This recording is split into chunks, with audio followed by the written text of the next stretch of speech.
I'm Congresswoman Jen Kiggins, and I proudly represent Virginia's 2nd Congressional District.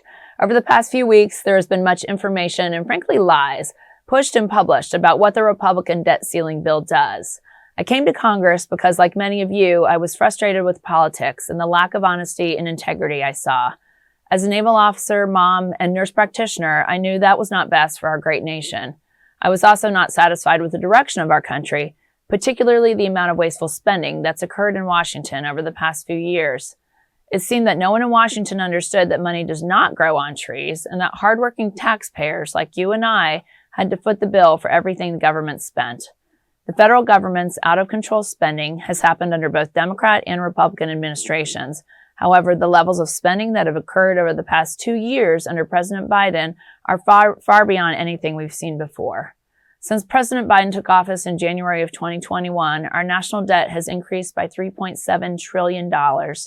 If the spending levels the president proposed in his fiscal year 24 budget were to be enacted without any spending cuts, our national debt would grow by more than $20 trillion over the next 10 years, creating unimaginable burdens for our children and grandchildren and creating havoc for our already struggling economy.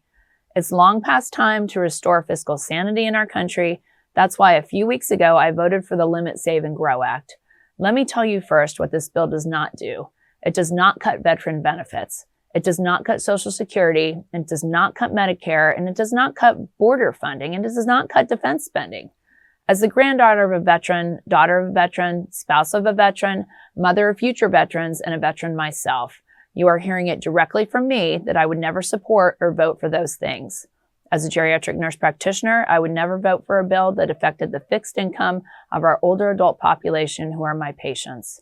What this bill would do is it would reduce the top-line spending number back to fiscal year 22 amount. Exactly where those cuts would occur is currently being negotiated. This would cut Washington's wasteful spending, grow the economy, and avoid a disastrous economic default by responsibly raising the debt ceiling for 1 year. The solution, which was offered by our new Republican majority in the House, was the first step in a long series of negotiations with the White House. As we await a final compromise to be reached between the Speaker of the House, Kevin McCarthy, and President Biden, you have my word that I will always protect veterans, older adults, and families, while at the same time advocating for our federal government to be a responsible steward of American taxpayer money. Thank you for taking time to hear from me directly and for being mindful of the misinformation and lies that exist out there about this bill. As we approach a vote on the debt ceiling, I will continue to update you with progress from Washington and communicate with accuracy what the end compromise will accomplish. Thank you.